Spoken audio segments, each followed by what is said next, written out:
নমস্কার বন্ধুরা, রান্নাবাটিতে আপনাদের সবাইকে স্বাগতম। একঘেয়েমি পটল খেয়ে খেয়ে আমাদের কারোরই আর পটল খেতে ইচ্ছে করে না। তাই আজকে আমি আপনাদের জন্য নিয়ে চলে এসেছি নতুন একটি পটলের রেসিপি, যা একবার খেলে বারবার খেতে মন চাইবে। আজকে আমি বানাবো চিংড়ি মাছের পুর দিয়ে পটলের দরমা। তাই ভিডিওটি স্কিপ না করে দেখতে থাকুন। প্রথমেই আমি এখানে নিয়ে নিয়েছি মাঝারি ছোট বড় সব ধরনের পটল। এবার পটলগুলোকে ভালোভাবে ছিলে নেব। আমাদের পটলগুলো ছেলা হয়ে গেছে। এবার পটলগুলোকে ধুয়ে পটলের মাথার দিকটা কেটে নেব। এরপর ছুরি বা চামচের সাহায্যে পটলের ভেতরের শাঁসটাকে আমরা খুব ভালোভাবে বের করে নেব। তো আমার ছুরিতে একটু অসুবিধেই হচ্ছিল, তাই আমি এখানে চামচ ব্যবহার করেছি। তো আপনারা যেটাতে সুবিধা মনে করবেন ওটাই ব্যবহার করবেন, কিন্তু হ্যাঁ, খুব ভালোভাবে শাঁসটাকে পটলের ভেতর থেকে বের করে নিতে হবে। আমাদের সবগুলো পটল থেকে শাঁস বের করা হয়ে গেছে, দেখতেই পাচ্ছেন ভেতরটা একদম পরিষ্কার হয়ে গেছে। এরপর পটলের শাঁসটা আমরা একটা বাটিতে তুলে নেব। এখানে পটলের শাঁসের সাথে আমি দিয়ে দেবো কয়েকটা চিংড়ি মাছ। চিংড়ি মাছগুলোকে আগেই ভালো করে ধুয়ে পরিষ্কার করে রেখেছিলাম, ওগুলোই দিয়ে দেবো। এরপরেতে দিয়ে দেবো একটা পেঁয়াজ, দিয়ে দেবো একটা কাঁচা লঙ্কা। এবার সবগুলোকে খুব ভালোভাবে শিলনোড়ার সাহায্যে বেটে নেব।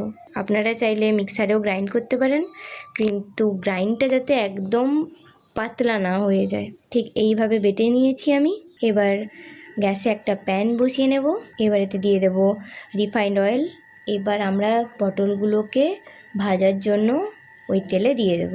অল্প পরিমাণ নুন দিয়ে পটলটাকে 60% ফ্রাই করে নেব। বেশি ফ্রাই করবেন না, তবে পটলটা আরও তো হবে, তাই পটলটাকে বেশি ফ্রাই করা যাবে না। পটলটা 60% ফ্রাই হয়ে গেছে। এবার একে একে পটলগুলোকে আমি তুলে নেব। এবার ওই পটল ভাজার তেলেই আমি দিয়ে দেব পেঁয়াজ কুচি। পেঁয়াজগুলোকে কিছুক্ষণ ফ্রাই করে নেব। পেঁয়াজটা লাল লাল হয়ে গেছে।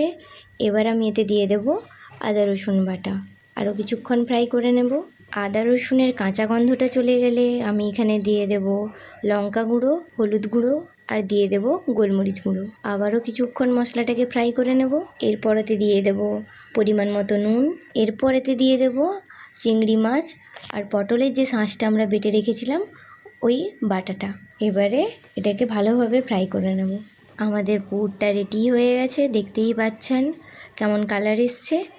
এবার আমরা এটাকে নামিয়ে নেব। এবার আমরা ফ্রাই করা পটলগুলো নিয়ে নেব। পটলের মধ্যে এখনই যে পুরটা বানালাম ওইটাকে দিয়ে দেব। পটলের মধ্যে পুরটাকে ভর্তি করে নিয়েছি। এইভাবে সবগুলো পটলের মধ্যে পুরগুলো ভর্তি করে দেব। আমার সবগুলো পটলের মধ্যে পুর ভরা হয়ে গেছে। এবার আমরা একটা প্যান নিয়ে নেব, ওতে দিয়ে দেব রিফাইন্ড অয়েল। আপনারা চাইলে এটা সরিষার তেলেও করতে পারেন, কিন্তু আমি এখানে রিফাইন্ড অয়েল নিয়ে নিয়েছি। এবার এতে দিয়ে দেব গোটা জিরে, দিয়ে দেব একটা তেজপাতা। কিছুক্ষণ এগুলোকে ভালোভাবে ভেজে নেব। এবার এতে দিয়ে দেবো পেঁয়াজ কুচি। এবার পেঁয়াজটাকে লাল লাল করে ভেজে নেব। পেঁয়াজটা লাল লাল করে ভেজে নিয়েছি। এবার এতে দিয়ে দেবো আদা রসুন বাটা। আদা রসুনের কাঁচা গন্ধ না যাওয়া অবধি মশলাটাকে ভেজে নেব। এবার এতে দিয়ে দেবো টমেটো কুচি, দিয়ে দেবো পরিমাণ মতো লঙ্কা গুঁড়ো, হলুদ গুঁড়ো, ধনে গুঁড়ো দিয়ে মশলাটাকে ভালোভাবে কষিয়ে নেব। মশলাটা যাতে ভালোভাবে গলে যায় তার জন্য দিয়ে দেব পরিমাণ মতো নুন। সব কিছুর কাঁচা গন্ধ চলে গেলে এখানে দিয়ে দেব কাজু বাটা। তো কাজু বাটাটা কিন্তু অবশ্যই দেবেন, স্কিপ করা যাবে না। এতে গ্রেভি এবং টেস্ট দুটোই খুব ভালো হয়। কিন্তু আপনারা চাইলে এখানে কাজু বাটার বদলে দইও ব্যবহার করতে পারেন, কিন্তু কাজু বাটাটা আমার মনে হয় বেটার, তাই আমি এখানে কাজু বাটা ব্যবহার করেছি। এবার আবারও ভালোভাবে মশলাটাকে ফ্রাই করে নেব যতক্ষণ না কাজুর কাঁচা গন্ধটা চলে যায়।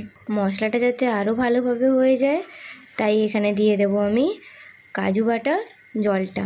মশলাটাকে ততক্ষণ কষিয়ে নেব যতক্ষণ না এটা থেকে তেল ছেড়ে যায়। দেখতেই পাচ্ছেন মশলাটা থেকে তেল ছেড়ে দিয়েছে এবং সুন্দর একটা কালার এসছে। এবং এতে আমি অ্যাড করে দিয়েছি দুটো কাঁচা লঙ্কা। এবার আমি একে একে সবগুলো পটল মশলাটাতে দিয়ে দেব। এবার কিছুক্ষণ সবগুলোকে খুব ভালোভাবে কষিয়ে নেব। এবার আপনারা যতটা গ্রেভি পছন্দ করেন ততটা জল দিয়ে দেবেন। আমি এখানে জল দিয়ে দিয়েছি। এবার মশলাগুলো যাতে পটলের গায়ে খুব ভালোভাবে লেগে যায় তার জন্য আমি এখানে 5 মিনিট ঢাকা দিয়ে দেব। আর যদি পটল সেদ্ধ হওয়া বাকি থাকে এই স্টেজে পটলগুলো সিদ্ধ হয়ে যাবে। দেখতেই পাচ্ছেন কিভাবে পটলের সাথে মশলাগুলো খুব ভালোভাবে মিশিয়ে গেছে। এবার আরও কিছুক্ষণ নাড়াচাড়া করে স্বাদ মতো নুন আর গরম মশলা ছড়িয়ে নাবিয়ে নিলেই রেডি আমাদের ভিন্ন স্বাদের চিংড়ি মাছের পুরভরা পটলের দোরমা। তোমাদের যদি আমার রেসিপিটি ভালো লেগে থাকে তবে অবশ্যই তোমরা একবার ট্রাই করবে। আর তোমরা আগে এরকম পটলের দোরমা বানিয়েছো কিনা আমাকে কমেন্ট করে জানাবে।